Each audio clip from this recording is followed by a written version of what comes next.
Let's go ahead and do Stat of the Day with Mike Schur. Start of the day, start of the day. It is the start of the day. Start of the day, start of the day. It is the start of the day.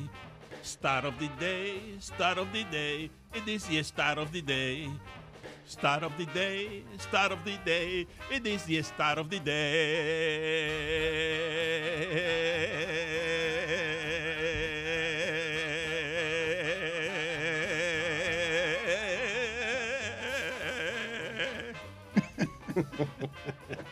It is presented by ZipRecruiter. ZipRecruiter, the smartest way to hire.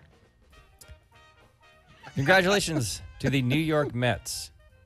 Stugotz's New York Mets clinched a playoff spot last night. They entered this last month of the season with a $273.9 million payroll, which has them on track to lead the majors in payroll for the first time ever, or at least, depending on how you calculate it, for the first time since 1989. In 1989, their entire payroll was $21.3 million, which, adjusted for inflation, is about $50 million, or roughly what Max Scherzer and Trevor May will make this year. So good luck to the New York Mets in the playoffs. $273.9 million. One of the most enjoyable, amusing things about the general pandemic greed in sports, it all revealed as business, is just how much these owners have been ripping off these players. And now we see in baseball where they don't have a salary cap. Oh, my God, they've all been underpaid. Giancarlo Stanton's contract that got doubled for Soto, and he turned it down. Like, that's been a crazy development, has it not? It has, but Dan, if you don't mind, I see Greg Cote there, and something just occurred to me. Is today Tuesday? It is Yes. Greg Cote Tuesday. He does not look a lot like Steve Harvey.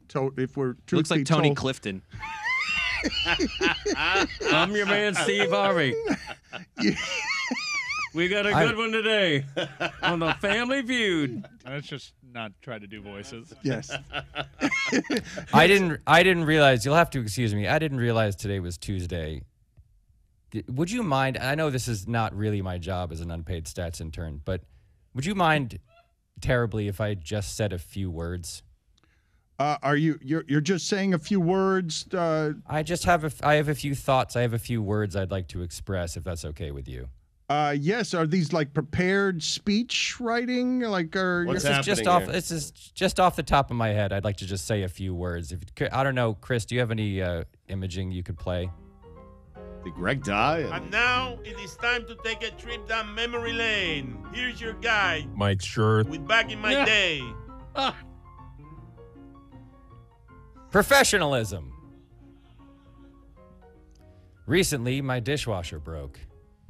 The simple act of loading it with my soiled tableware and pushing the gently pulsing power button resulted in a deluge of water wafting across my kitchen floor, a swelling tide of soapy effluence that sent me scrambling for a mop and cursing like Earl Weaver arguing with Ron Luciano.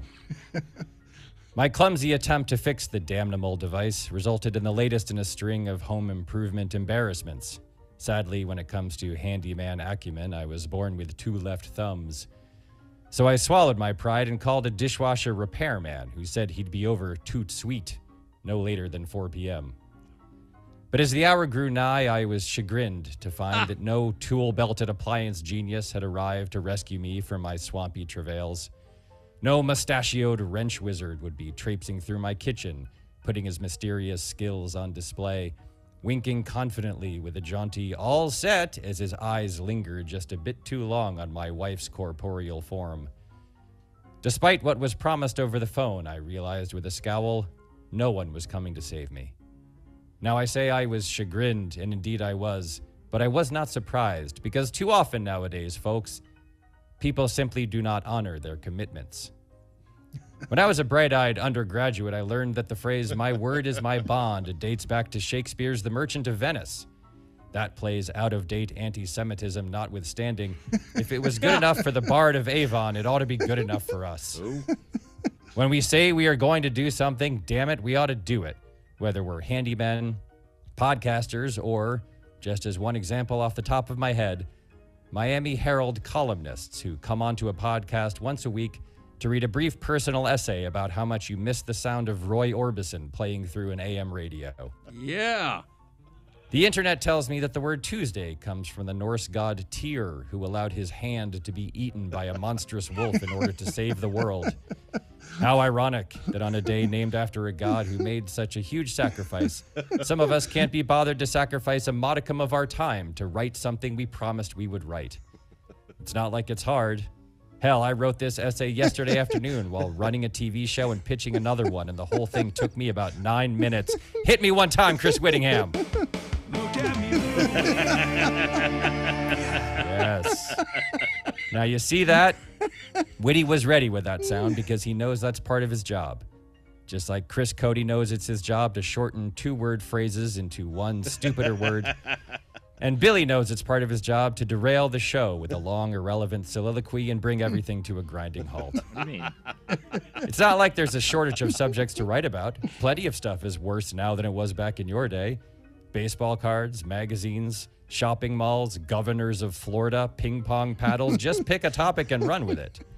And if you can't run very far, then write about how running shoes just ain't what they used to be. You owe it to your teammates, to your friends, to your literally dozens of fans all over the globe. But most importantly, you owe it to yourself.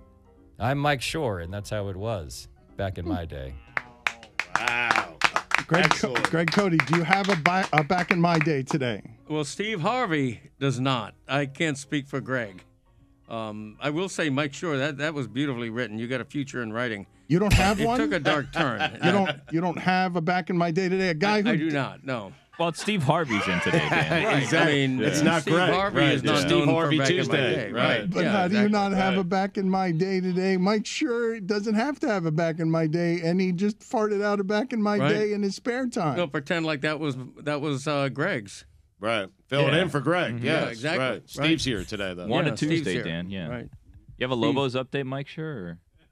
Oh.